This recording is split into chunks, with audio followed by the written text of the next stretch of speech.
Hoy desde Argentina, el poder necesita límites, destaca obispo ante marchas de protesta que dicen defender la educación pública frente a recientes reformas del gobierno. El Papa alienta al recién instalado gobierno de transición en Haití para que conduzca al país a la paz.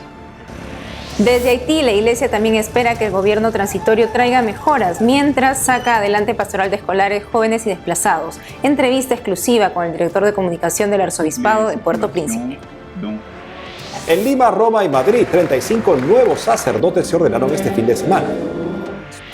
Hoy es la fiesta de Santa Catalina de Siena. Le presentamos un reportaje sobre la vida y devoción de la santa por la Sagrada Eucaristía.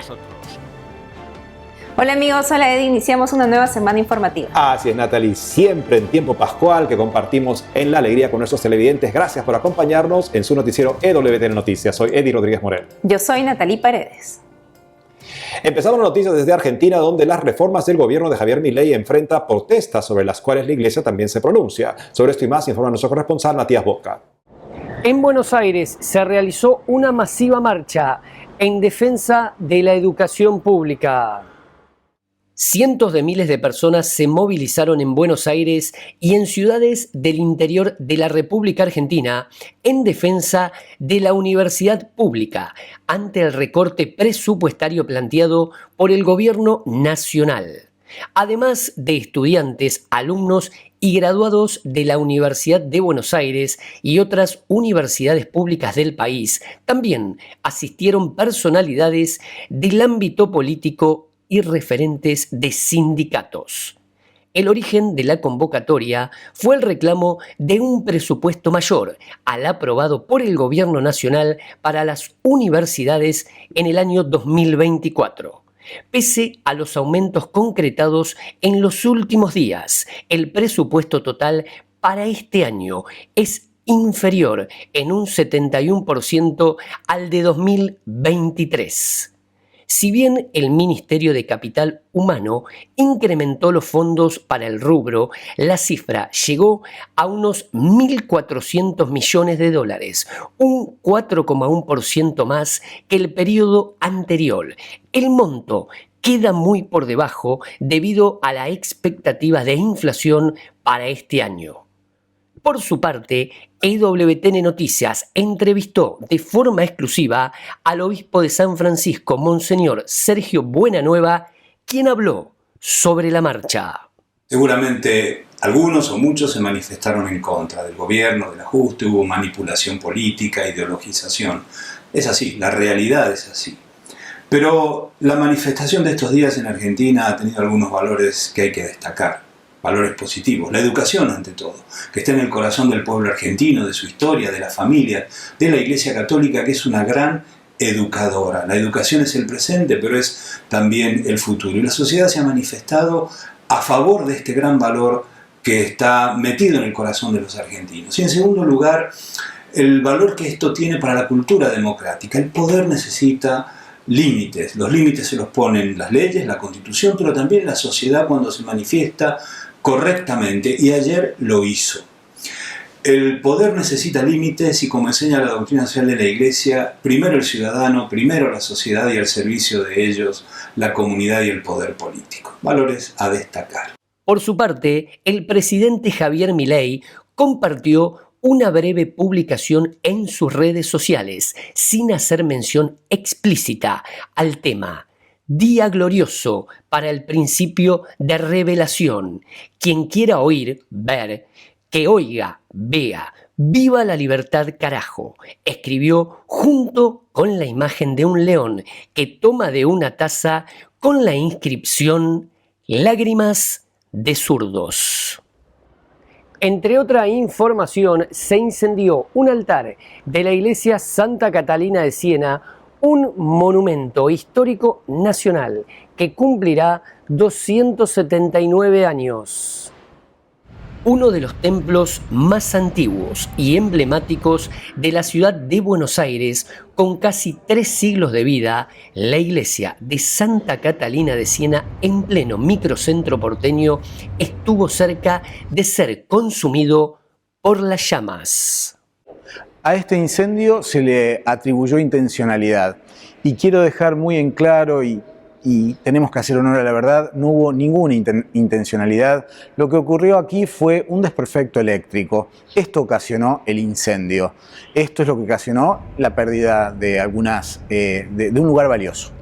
El foco del incendio se produjo en el altar lateral del Sagrado Corazón de Jesús, un altar ciertamente significativo dentro de toda la estructura del templo.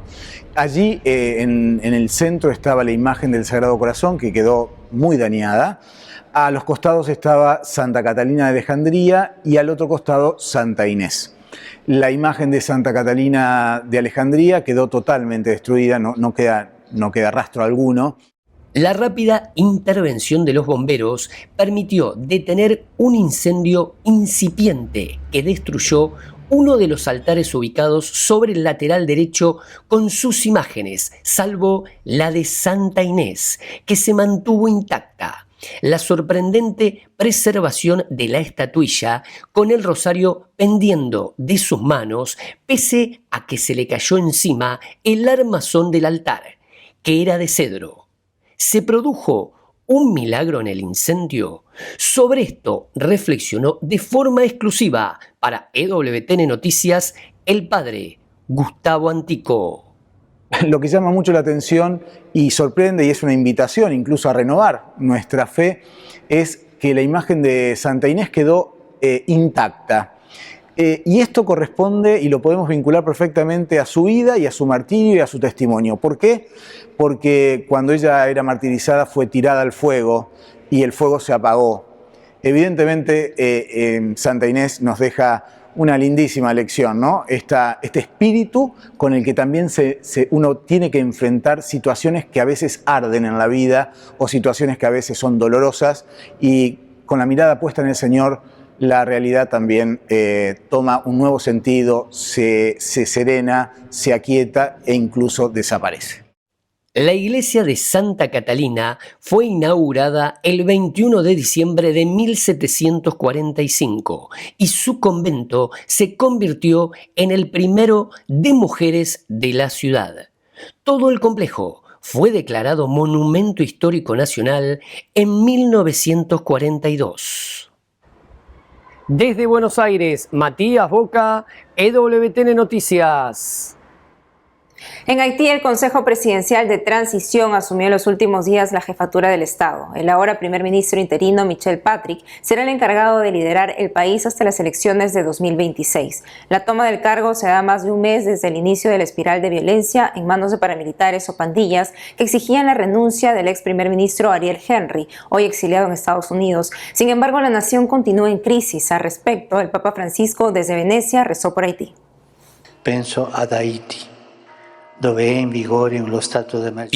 en Haití, donde rige el estado de emergencia y la población está desesperada por el colapso del sistema sanitario, la escasez de alimentos y la violencia que obliga a la gente a huir. Confiamos al Señor el trabajo y las decisiones del nuevo Consejo Presidencial de Transición, instalado el pasado jueves en Puerto Príncipe, para que, con el renovado apoyo de la comunidad internacional, conduzca al país hacia la paz y la estabilidad que tanto necesita. La paz y la estabilidad que tanto han bisogno. Sobre lo último que están pasando en Haití, escuchemos los detalles de una autoridad del arzobispado de Puerto Príncipe, el padre Marc Simeón. Nuestra corresponsal Ana Paula Morales lo entrevistó. Nos gustaría saber cómo se encuentran las personas, los sacerdotes y las religiosas en este momento. Podemos ver que la situación de la Iglesia, particularmente en la región metropolitana donde se encuentra la Arquidiócesis de Puerto Príncipe, se enfrenta a una situación de verdad difícil, particularmente en el área metropolitana, en Puerto Príncipe y sus alrededores. Por ejemplo, a las parroquias les resulta difícil llevar a cabo sus actividades. Algunos sacerdotes tuvieron que abandonar su lugar de misión debido a la violencia e inseguridad en el área metropolitana. Otros campos de actividad pastoral, por ejemplo, la pastoral sanitaria, escolar y otras pastorales sociales, están realmente afectadas por la violencia en la capital. El Hospital San Francisco de Sales, por ejemplo, a través del cual la Iglesia brinda servicios de salud a los haitianos de la zona metropolitana, fue vaciado por completo de todo su material de servicio. Y mientras hablamos hoy, el hospital no puede atender. Además, también fueron vandalizadas sus fuentes de energía. En términos de educación, todas las escuelas están cerradas. Vemos que durante esta semana hay un intento por parte de ciertas instituciones políticas de retomar parte de sus actividades, pero no es fácil, a pesar de las esperanzas que amigos extranjeros y ciertos actores haitianos han arrojado a través de la instalación del Consejo Presidencial de Transición. En cualquier caso, esperamos que con el hecho de que haya gente que venga a tomar las riendas de las responsabilidades del Estado, las cosas mejoren, pero no hay certeza. ¿Cómo está ayudando la Iglesia a todas las personas a todos los desplazados? La Iglesia ayuda a los desplazados a través de diversos medios. En primer lugar está el ministerio pastoral que lleva a cabo Cáritas en el ámbito de la Arquidiócesis de Puerto Príncipe. También hay asociaciones católicas como la Fundación Familia que visita a Mamá María, que ayuda a los desplazados. Asimismo hay parroquias que también los acogen en sus sedes. Además están los sacerdotes que brindan atención pastoral en las zonas donde estas personas han encontrado refugio. Continúan acompañándolos, orando con ellos.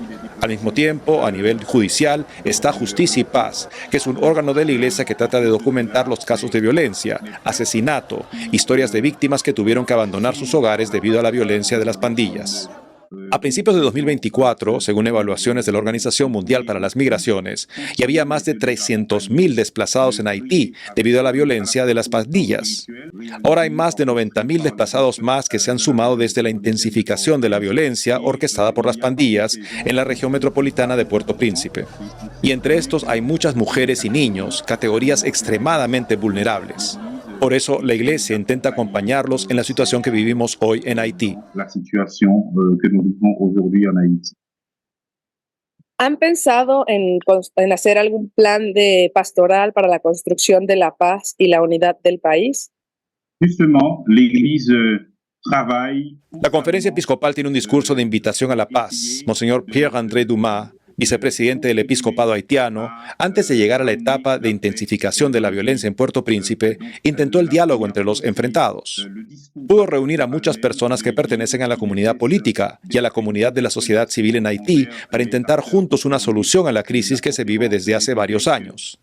Sabemos muy bien que Monseñor Dumas fue víctima de un accidente hasta ahora no resuelto, una quemadura, incluso en segundo grado, por lo que en el momento está siendo tratado en los Estados Unidos, lo que le ha dado un duro golpe a este enfoque.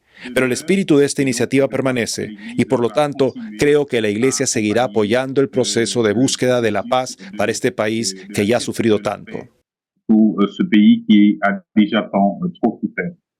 ¿Cómo trabajan con los jóvenes para que sean artesanos de paz y no caigan en las pandillas? Para eso trabajamos en varios espacios por varios medios. En primer lugar, el más obvio, la educación. A través de la educación escolar, pero también la universidad. Trabajamos a través de la Universidad de Notre Dame y del Ministerio Universitario. Intentar involucrar a los jóvenes en el pensamiento sobre la violencia para que puedan comprender los mecanismos mismos de la violencia y mirar las consecuencias de esto sobre ellos mismos, su futuro y el país. Entonces tuvimos varios encuentros que se centraron en el tema de la violencia y sus consecuencias para el país y la seguridad. También trabajamos a través de movimientos juveniles como el Movimiento Juvenil Eucarístico, movimientos parroquiales o diocesanos, a través de los cuales logramos encontrarnos con los jóvenes y dialogar con ellos. Por eso aquí sensibilizamos a los jóvenes sobre las graves consecuencias de la violencia y cómo evitar convertirse en instrumentos al servicio de ella. Y entendemos que si no apoyamos a los jóvenes y si no nos anticipamos en este sentido, podrían aprovecharse de su vulnerabilidad. Y lo que hoy vive el país nos hace aún más conscientes de la necesidad de hacerlo. Entonces los jóvenes, muchos de ellos, entienden lo que está sucediendo y comprenden la necesidad de trabajar juntos para detener la violencia y anticipar los mecanismos de la violencia para evitar ser instrumentalizados en el servicio. Hay muchas iniciativas a través de las cuales apoyamos a los jóvenes y les ayudamos a comprender la realidad de la violencia, la seguridad y los impactos que esta violencia tiene en el país y en sus propias vidas y su futuro como jóvenes.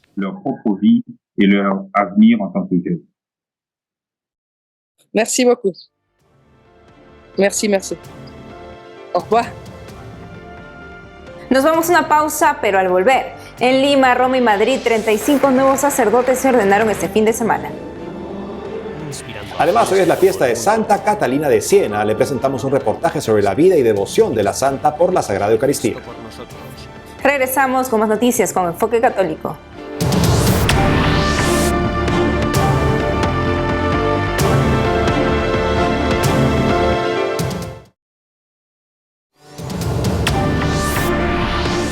Les contamos que el Papa Francisco cumplió este fin de semana su primer viaje apostólico fuera de Roma después de 7 meses. Se da luego de que sus numerosas recaídas de salud lo obligaran a cancelar una visita a Dubái en diciembre y su visible cansancio en las recientes celebraciones de Pascua. Veamos los detalles.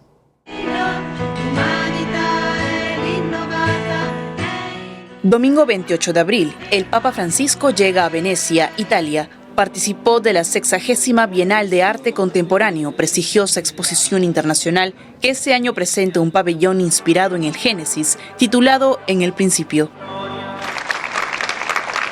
El Santo Padre inició su agenda visitando la cárcel de mujeres de Venecia. El carcere es una realidad dura. La prisión es una dura realidad y problemas como el hacinamiento, la falta de instalaciones y recursos, y los episodios de violencia generan allí un gran sufrimiento, pero también puede convertirse en un lugar de renacimiento moral y material, donde la dignidad de mujeres y hombres no se coloque de forma aislada, sino que se promueva mediante el respeto mutuo. Donne e uomini non è messa in isolamento. Más tarde se dirigió a un numeroso grupo de jóvenes en la Basílica de Santa María de Salud. Les pidió apagar sus celulares y abrir el Evangelio. Non isolatevi. No se aíslen, sino que busquen a otros, experimenten a Dios juntos, encuentren un grupo con el que caminar para no cansarse. Puede que digan, pero a mi alrededor todo el mundo está solo con su móvil pegado, y a las redes sociales y a los videojuegos. Sin embargo, deben ir sin miedo a contracorriente. Senza paura. En la plaza de San Marcos, el Santo Padre presidió la Santa Misa. Siempre es una experiencia muy hermosa escuchar el mensaje de paz y esperanza que siempre ofrece a los fieles, pero también al mundo entero, porque el Papa pertenece al mundo entero, no solo a nosotros. Lo que más me impresionó fue el hecho de que visitara a las mujeres detenidas en la penitenciaría, porque su corazón siempre está más cerca de los perdidos y los más vulnerables. El Papa terminó la jornada en Venecia, en la Basílica de San Marcos. Allí veneró de forma privada las reliquias del evangelista. Ahora les contamos que este fin de semana se ordenaron 35 nuevos sacerdotes en Roma, Madrid y Lima. En Roma este domingo en la Basílica de San Pablo se ordenaron 20 sacerdotes de la Congregación Legionarios de Cristo, entre ellos mexicanos, estadounidenses, brasileros, colombianos, coreanos, canadienses, un alemán, un español y un venezolano. En España el sábado se ordenaron 11 sacerdotes, entre ellos el Seminario de Madrid, de la Congregación de los Corazones de Jesús y María, también un franciscano menor conventual. En Lima, 4 diáconos también recibieron el sacramento del orden sacerdotal. Veamos. El sábado 27 de abril, solemnidad de Santo Toribio de Mogrovejo, recibieron el sacramento del orden sacerdotal 3 diáconos de la Asociación Misionera de la Obra de Jesús y un diácono diocesano. Promete su obediencia y respeto al obispo diocesano y al superior legítimo. Promete. Se trata de los diáconos Martín Castelo, Enrique Castañeda, Juan Ponce y Héctor García. Luis Barrera, obispo de la diócesis del Callao, y el padre Javier Crosby, fundador y guía espiritual de la Asociación Misionera de la Obra de Jesús, presidieron la Santa Misa. El hoy flamante padre Juan Ponce me cuenta cómo era antes de ingresar a la vida religiosa. Trabajaba como un chico normal que termina el colegio, estudiaba, pero en ese proceso, en ese camino, encontré gente buena que me hablaba de la vocación, ¿no? Del llamado, de las cosas de Dios. Y Dios empezó a sembrar en mí ese deseo de seguirlo, ¿no? Y así fue poco a poco como fue Dios trabajando en mí, ¿no? Para cumplir mi misión en la tierra, que es servir al Señor. Héctor, prometes respeto y obediencia a mí y a mis sucesores. Prometo. Cuando él me dijo que quería ser sacerdote, Yo me sentí en el momento un poco triste, pero después dije, no, es una bendición de Dios que Él quiere y yo debo respetar su decisión, ¿no? Me he sentido muy emocionado con ese llamado que ha tenido mi hijo hacia el Señor. Los nuevos sacerdotes misioneros de la obra de Jesús, Francisco Castelo, Enrique Castañeda y Juan Ponce, quedan listos para un apostolado con los bautizados. Guiarlos para que vivan como tales y no como herejes, como dice el lema de su asociación, mientras que el padre Héctor García se dispone a servir desde la parroquia a la cual su diócesis lo asigne.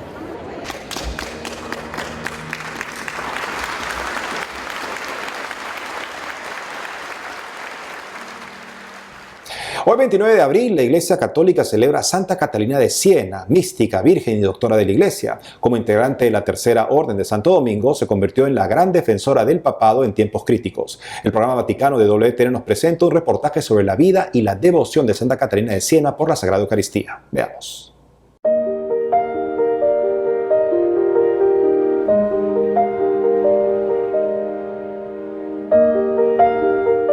La Basílica de Santa María sobre Minerva, en Roma, no es solo una obra maestra de la arquitectura gótica, sino también el lugar sagrado de descanso de Santa Catalina de Siena, doctora de la Iglesia. Bajo sus bóvedas ornamentadas se encuentra la tumba de una de las santas más influyentes de la Iglesia Católica, cuyas enseñanzas y vida siguen inspirando a fieles de todo el mundo. Sor Catalina José Droste, académica y teóloga de la Universidad Pontificia Santo Tomás de Aquino de Roma y experta en la vida de Santa Catalina de Siena, nos guía a través de la vida de esta destacada santa. Llegó a Roma al final de su vida. Cuando Catalina nació, el Papa vivía en Aviñón, Francia. El Papado de Aviñón, a veces llamado el cautiverio de Babilonia.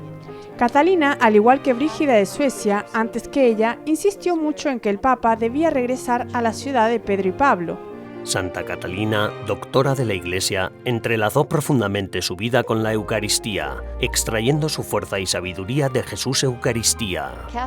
La gran devoción que Catalina de Siena tenía por la Eucaristía estaba muy ligada a su cristología, a su amor a Cristo y a su eclesiología, a su amor por la Iglesia. Se refiere mucho a la sangre de la Eucaristía, pero no de manera distorsionada, puesto que habla de la sangre que Cristo derramó por nosotros en la cruz. La espiritualidad de Santa Catalina estaba profundamente arraigada en la Eucaristía. Experimentó hechos milagrosos, como recibir la hostia directamente de Cristo, hecho que asombró a su confesor. Un día, su confesor, Raimundo de Capua, estaba celebrando misa. Él pensaba que Catalina no estaba. Dijo la misa y en el momento de la consagración partió la hostia y un trozo de la misma desapareció. Raimundo buscó por todas partes ese trozo de hostia. Buscó por todo el altar y por el suelo, pero no pudo encontrar ese pedazo. Entonces descubrió que Catalina estaba presente. Cristo había tomado un pedazo de la hostia y se lo había dado a Catalina. Él mismo le dio el Santísimo Sacramento. Y ahí fue cuando Raimundo se dio cuenta de que allí había alguien más poderoso que él como sacerdote. Y también se mostró la devoción de Catalina, que pudo recibir la comunión. Así de grande era el deseo que tenía de recibir esa comunión. En sus escritos, Santa Catalina empleó a menudo imágenes para explicar conceptos teológicos complejos. Ella imaginaba a Cristo como un puente, con la Iglesia como refugio en su camino, ofreciendo sustento a los fieles en su viaje hacia la salvación a través del cuerpo de Cristo que es la Eucaristía. Utilizaba muchas imágenes muy concretas, velas, luz, fuego o un puente. Ese puente para Catalina era el cuerpo de Cristo en la cruz y por ese puente tenemos que cruzar cada uno de nosotros para llegar al cielo. Tenemos que cruzar el puente del cuerpo de Cristo. Santa Catalina de Siena, doctora de la Iglesia, es una de las santas cuyo legado subraya el papel vital que desempeñan las mujeres en la vida de la Iglesia. Las mujeres, precisamente por ser femeninas, tenemos un papel fundamental. Miren a las grandes santas y lo que han hecho en la Iglesia. Miren a la Madre Teresa, a Teresa de Ávila, a Teresa de Jesús o a Catalina. Y remontémonos a la Santísima Madre y a María Magdalena. Observen lo que las mujeres fuertes hicieron como mujeres. Considero que tenemos que aprender lo que es ser mujer y cómo hacerlo de la mejor manera posible para que podamos apoyar a los hombres y que ellos puedan apoyarnos a nosotras. Aún hoy, desde su lugar de descanso en Santa María sobre Minerva, Santa Catalina de Siena sigue inspirándonos. Nos impulsa a reflexionar sobre nuestras propias vidas, animándonos a descubrir quiénes somos y qué estamos llamados a ser en el seguimiento de Cristo. Uno de los mensajes más importantes de Catalina lo había aprendido de Cristo. Cristo un día le preguntó: ¿sabes quién eres tú y quién soy yo? Y le dijo: tú eres la que no es, yo soy aquel que es. Es una frase desafiante, porque mucha gente pensaría que significa no eres nada. Pero es que no somos nada ante Dios, porque Él nos creó y nos dio todo. Sin embargo, a sus ojos lo somos todo porque somos humanos que Él ama. Y así, Catalina diría: Cristo está locamente enamorado de ti, está loco de amor por ti, borracho de amor por ti. El primer mensaje de Catalina es entender lo que significa ser un ser humano, y como por eso se es amado por Dios, eso es lo importante para cada uno de nosotros. Como doctora de la Iglesia, Santa Catalina de Siena nos enseña el poder transformador de la Eucaristía y la hondura del amor de Cristo por nosotros, recordándonos que, a los ojos de Dios, somos amados sin medida. Amigos, esto ha sido todo por hoy. Gracias por haber estado con nosotros. No dejen de seguirnos por las redes sociales y también de lunes a viernes a las 12 del mediodía, hora de Miami, en Radio Católica Mundial y su programa Más que Noticias con un servidor. Hasta entonces.